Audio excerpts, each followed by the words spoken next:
Blessings and welcome forward to Reasonings right here at the Tree of Life. I'm your host, Jerome Sage Butler. Today we're on the road in my community. This is Sugarloaf, all the way in the mountains, the Blue Mountains of Jamaica. And it's a fitting journey this morning to take you on this journey with me because my current offering is going to be on something that is very synonymous with nature, with the environment. We're going to be talking about preserving our beautiful home, nature, the environment.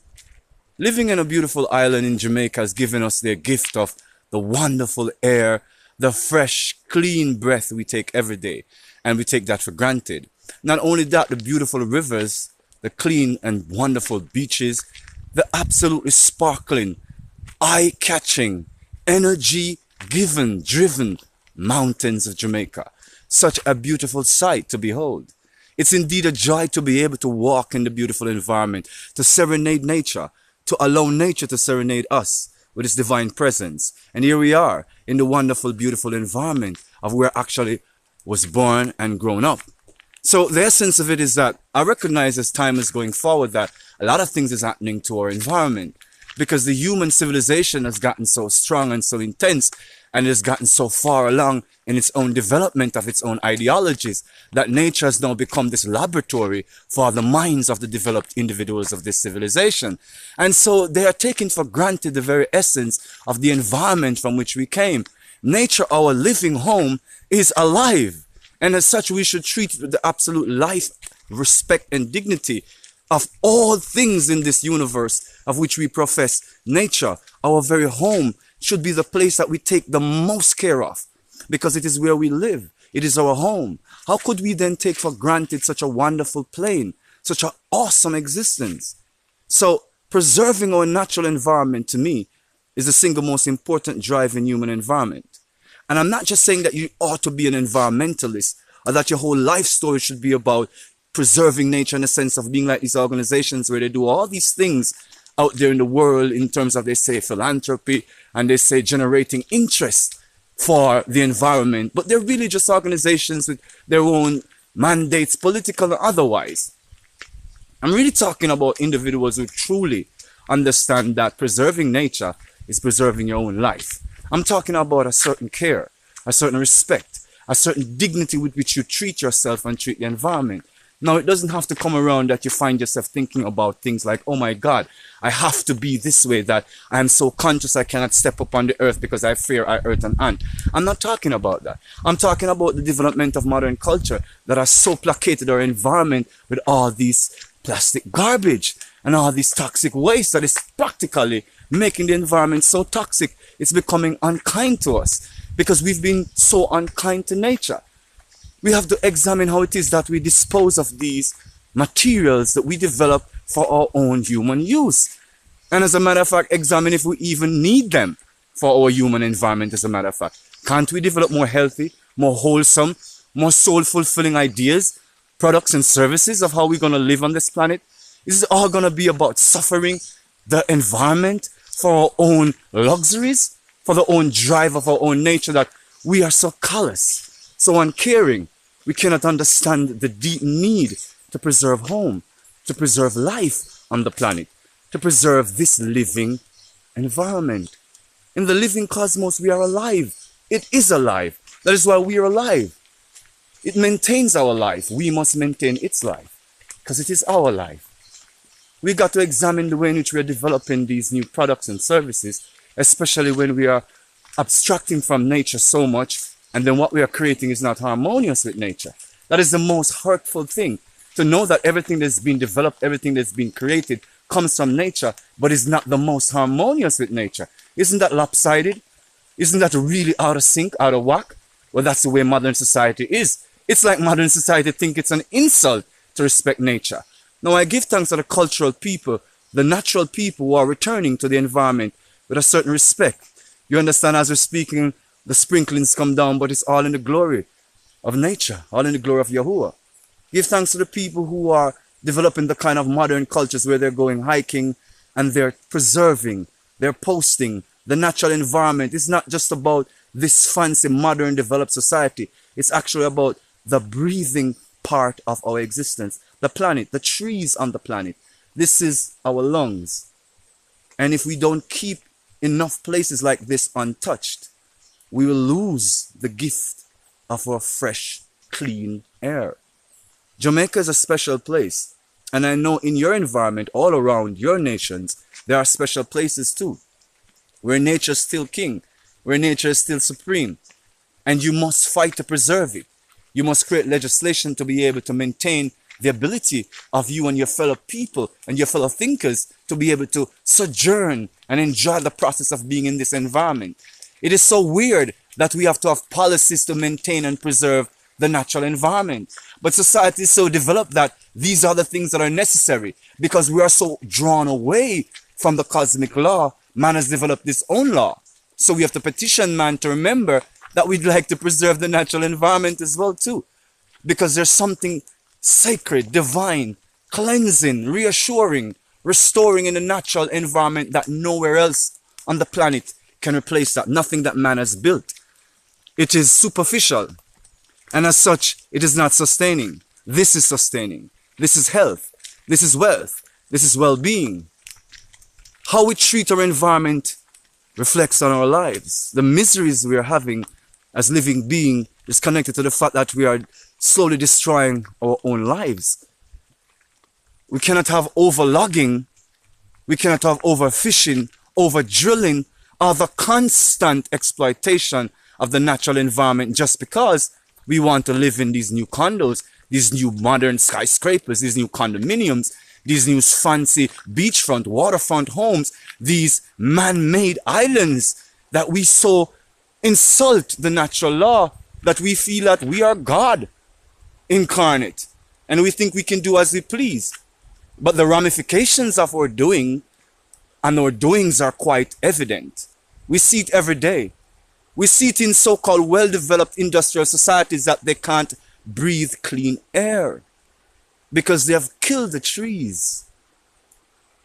Isn't it long enough now that we've acted like we have no regard and thinking that it would have no effect on us? I think it's been too long. And I know that environmental policies in the world is evolving. Thank God it's evolving. Bless you on that.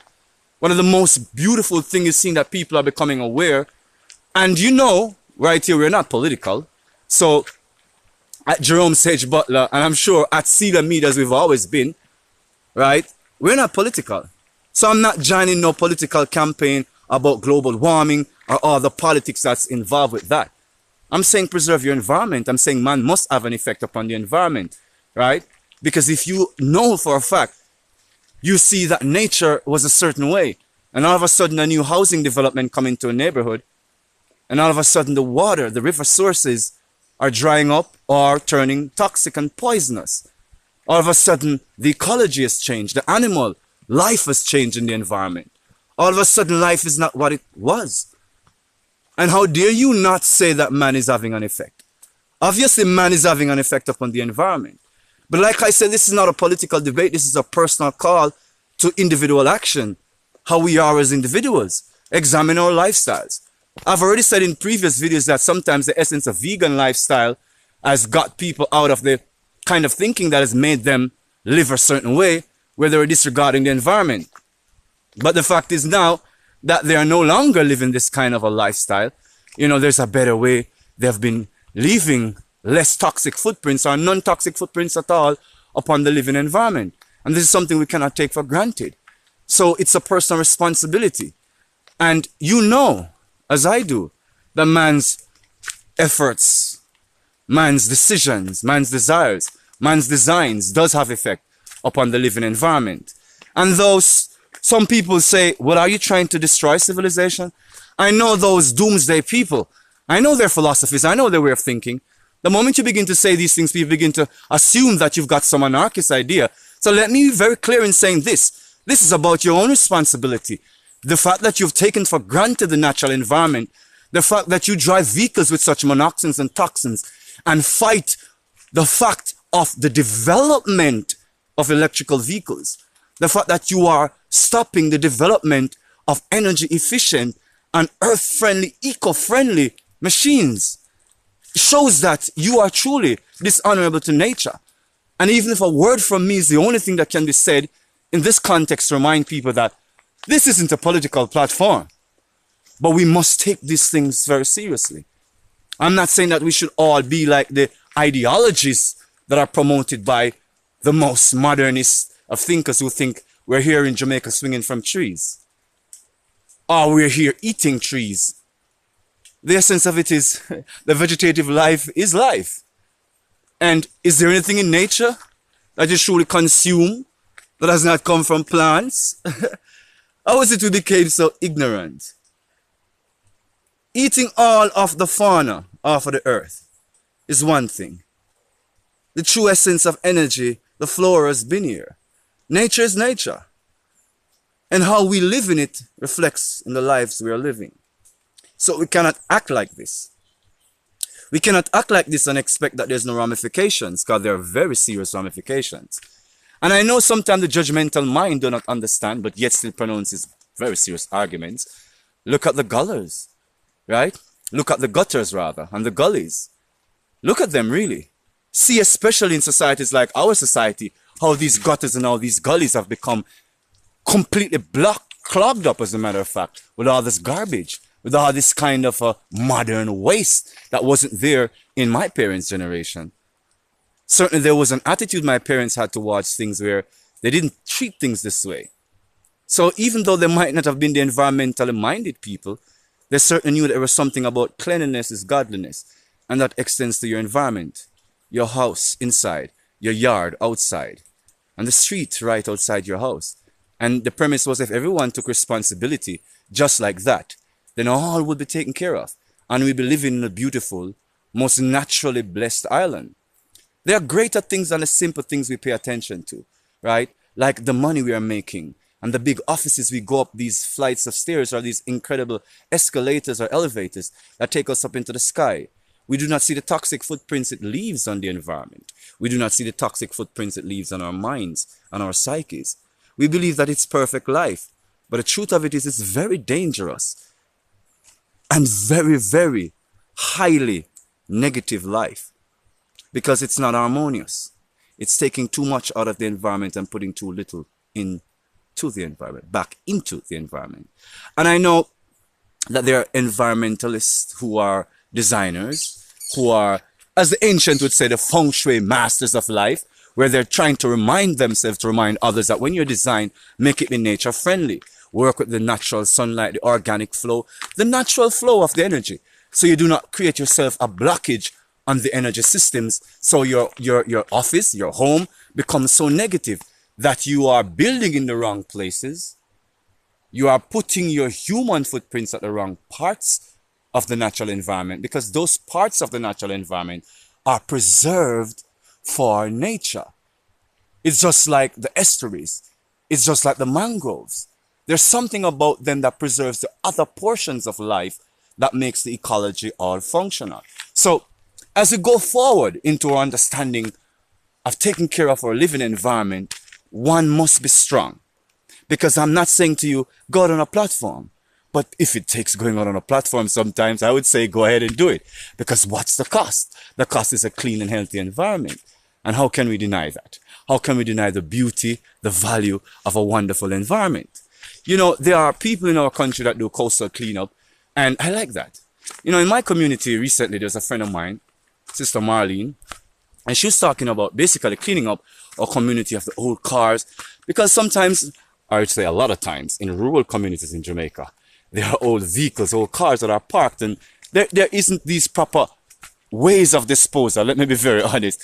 And as a fact that there are not these proper ways of disposal, you find that a lot of times these whole cars just pile up on the sides of the road and creates a nuisance to a lot of other vehicles and just the general movement and passage of people. So she has suggested a strong cleanup. And you know, I am so motivated that I said this video correlates a lot with that. You know, Penfield is a very small community, and a lot of people come to the rivers in this community to feel a sense of well-being, to feel a sense of connection to the natural environment. So it's very disheartening when they forward into our community and they see these very unclean parts of the community garbage strewn plastic bottles, you know. So there's a good avenue for some community work and development. There's some good avenue to clean up the community, to clean up your communities of all the plastic bottles. Jamaica started a policy to start banning the plastic bags from coming into our society and from being used in our society, which I say is a step forward. It will force creativity and a natural answer to the kinds of events, things, goods, services that we actualize right here in Jamaica. So it's good that we can recognize that life can continue. Life should continue, as a matter of fact, in the natural law. That it is indeed possible, that it should continue in the natural law. And that we can have policies, ways of life that respect nature. And it's good to see when our governments recognize that. These are the cries of the people, to have a very clean, healthy environment so we can live our lives and fulfill the true nature of the immortal spirit that is in us. God is from a beautiful environment. God gave us a beautiful environment. The garden of our existence must be preserved. Terra firma must be taken care of. And if it means that on the platforms, you must become proactive and represent what is true and honest about nature, what is true and honest about our living environment, by ensuring that these policy makers, these lawmakers, do what is right to ensure that our nation, our environment is taken care of. So, give thanks for all NGOs, our social work group, all these organizations that are constantly working to preserve the beauty of our environment, who are getting voluntarism, people together to basically come forward and help, you know, and do their part too. Right? Because we all want to fulfill the divine law in ourselves and we all want to be in a healthy, happy environment. Nothing is so beautiful like when they come to Penfield, up to Sugarloaf and come to the river and they see the beautiful environment. They're always like, Jerome, you live in paradise. I'm so thankful all the time to know that I live in paradise and to know that we keep it this way because we understand, you know, something about preserving our natural environment is about preserving our natural life, our God-given life. And we must always thank Yahuwah for giving us the strength and giving us the ideas and the mindset to always recognize we should preserve it. That it not just take care of itself, because naturally we are here having great power, great energy, expressing life. So because we're affecting life by our expression of life and the things we are creating in life, therefore we're having an effect upon the environment. And we should be responsible for that effect that we're having. And this is just a beckoning call. Just a cry from a crying man. Just want to remind the world, remind ourselves, remind myself, yeah, to be healthy in the environment as well too. To keep preserving the environment for the best, you know, and to take you on this walk today, to show you just sometimes the beauty of simple life. It's not sculpted, it's not constructed, it's natural. Whew, all of the flows and all trotting up this mountain.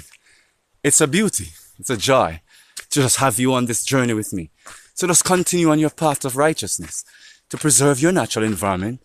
Just be thankful that God has made a clean and beautiful plane of existence and placed us in it, the garden, the jewel of our very lives. So how can we take it for granted without recognizing the absolute gift that it is? Our generations to come will need something to remember the past and indeed something to signal the future. So we must always preserve that which is most sacred, that which is most natural. It is indeed our life, our light. Oh, thank Yah. Woo! What a journey. What a journey into clarity, into understanding, into fulfillment. Just blessings and thank you for just being here on Jerome Sage Butler. Also for subscribing on Jerome Sage Butler on Sealer Media, on YouTube, Facebook. Just keep supporting the mission into bringing knowledge, clarity, information, and a little bit of a good offering, a little bit of a good reminder to the spirit of the living. Oh, what joy it is to be here in the living cosmos. Oh, what joy it is to celebrate the immortal spirit of the eternal life. Blessings be Yahuwah, Yahushua, Divine Elohim, Yahweh, we love you. Oh, amazing and immaculate is your name, is your being, is your existence, is your creation. Oh, what joy it is to share in the exuberance of nature. Woo! Preserve your natural environment, people. It is the breath. It is the evidence. It's the handiwork. Oh my word, yeah. Jerome Sage Butler, thanking you for just being on this mission with us, with me. Oh, with the Spirit. Oh, thank Yah for the joy of being able to do this. Always being able to do this. Today and always, we thank you for the joy of nature. May it resonate resplendently in your divine aura. Woo! Amazing gifts you are. Continue to be.